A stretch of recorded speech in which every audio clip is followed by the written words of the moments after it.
السلام علیکم ورحمۃ اللہ وبرکاتہ۔ ہم پڑھ رہے تھے 6 گنہگار عورتوں کے بارے میں، تو کچھ بچی ہیں کچھ اور باتیں، تو آئیے اپن پڑھتے ہیں۔ بسم اللہ الرحمن الرحیم۔ مرنے کے بعد دوبارہ زندہ ہونا۔ کسی کے دل میں شبہ پیدا ہو سکتا ہے کہ مرنے کے بعد تو کوئی زندہ ہوتا نہیں، یہ عورت کیسے زندہ ہو گئی؟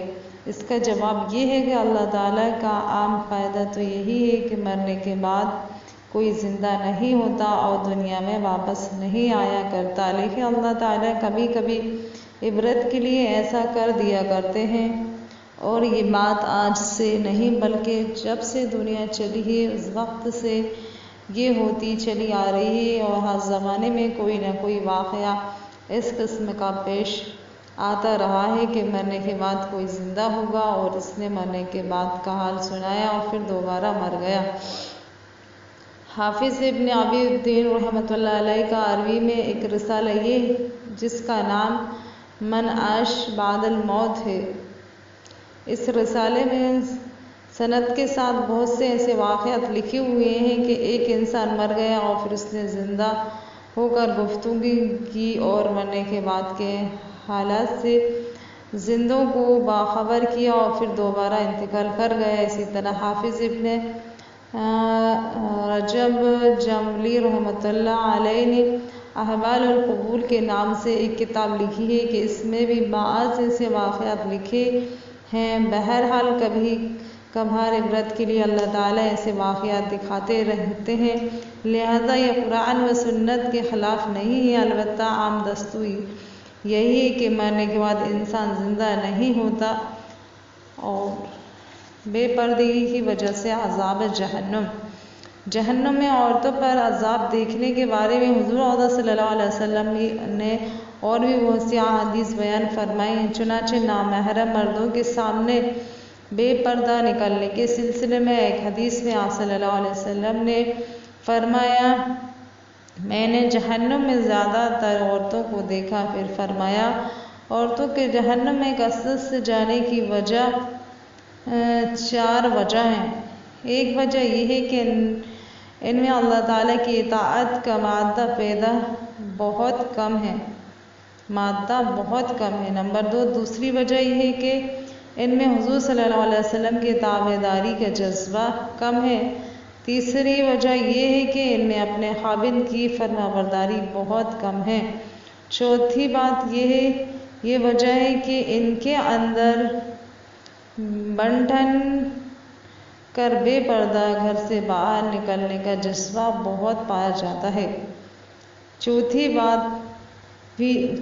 بات یہ ہے کہ جو ہم اپنی آنکھوں سے دیکھ رہے ہیں کہ آج کل اکثر خواتین جب باہر نکلیں گی تو خوب اعلیٰ سے اعلیٰ جوڑا پہن کر، خوب آراستہ پیراستہ ہو کر، میک اپ کر کے، خوشبو لگا کر بے پردہ باہر نکلیں گی۔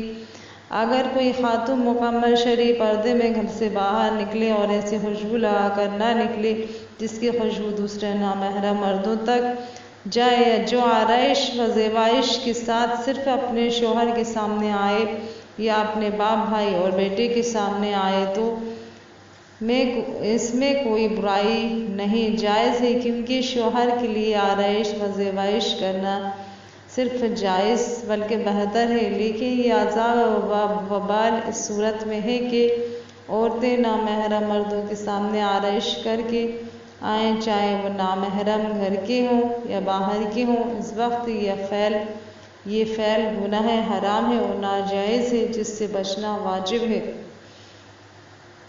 دوسری عورتوں پر عذاب کا سبب زبان درازی، یعنی کہ زبان درازی کرنا بھی بہت بڑا گناہ ہے۔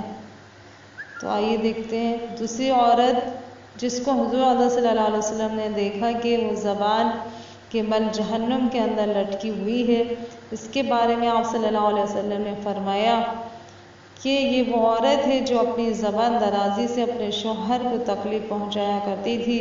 بعض عورتوں میں بلا شبہ یہ بری خصلت پائی جاتی ہے کہ وہ بہت ہی منہ پھٹ، زبان دراز، بدگو اور بہت زیادہ زبان چلا کر اپنے شوہر کو تکلیف پہنچانے کی عادی ہوتی ہیں، اور یہ بات تو مرد کے لیے بھی جائز نہیں ہے کہ وہ اپنی زبان سے اپنی بیوی کو ناحق تکلیف پہنچائے یا اس کو ستائے اور پریشان کرے۔ مرد کے لیے یہ بات باعث عذاب اور باعث وبال ہے، لیکن اس حدیث میں یہ صفت خاص عورتوں کے متعلق بیان کی جا رہی ہے کہ بات بات پر شوہر سے لڑنا اور بدتمیزی کرنا اور ایسی بات کرنا جس سے شوہر کا دل دکھے، اس کو تکلیف اور ایذا پہنچے، ایسے خواتین کے بارے میں یہ عذاب بتایا گیا ہے کہ وہ جہنم میں زبان کے بل لٹکیں گی۔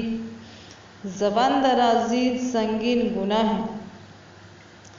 اگر انسان کو ہاتھ سے مار دیں یا کسی چیز سے مار دیں، اس کی تکلیف زیادہ دیر تک باقی نہیں رہتی، لیکن زبان سے بعض اوقات انسان ایک ایسا کلمہ کہہ دیتا ہے کہ زندگی بھر انسان اس کو نہیں بھولتا۔ زبان کا جسم تو بہت چھوٹا ہے مگر اس کے گناہ بہت بڑے سنگین ہیں۔ اس سنگین گناہوں میں سے ایک گناہ زبان درازی بھی ہے۔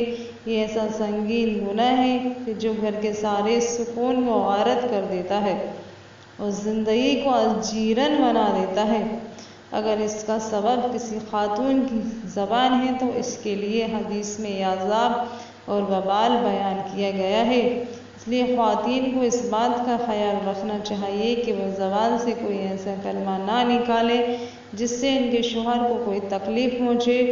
ایسے ہی شوہروں کی یہ ذمہ داری ہے کہ وہ اپنی زبان سے ایسی بات نہ کہیں جس سے بیوی کو تکلیف پہنچے، بلکہ تمام مسلمان مردوں اور عورتوں کو یہ حکم ہے کہ وہ اپنی زبان پر قابو رکھیں اور زبان سے ایسی بات کہنا جس سے دوسروں کو تکلیف پہنچے باعث عذاب ہے اور گناہ ہے، اور کسی مسلمان کو ناحق تکلیف پہنچنا حرام ہے۔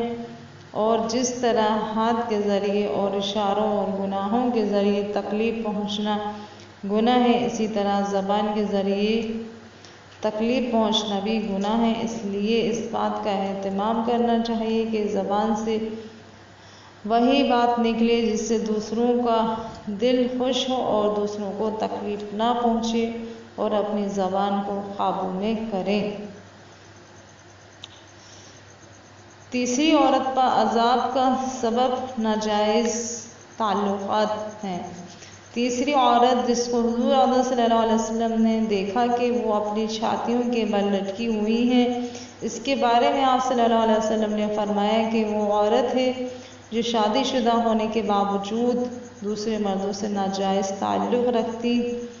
شریف اور باحیا عورت تو اس کا تصور بھی نہیں کر سکتی، اسی طرح شریف اور باحیا مرد بھی اس کا تصور نہیں کر سکتے۔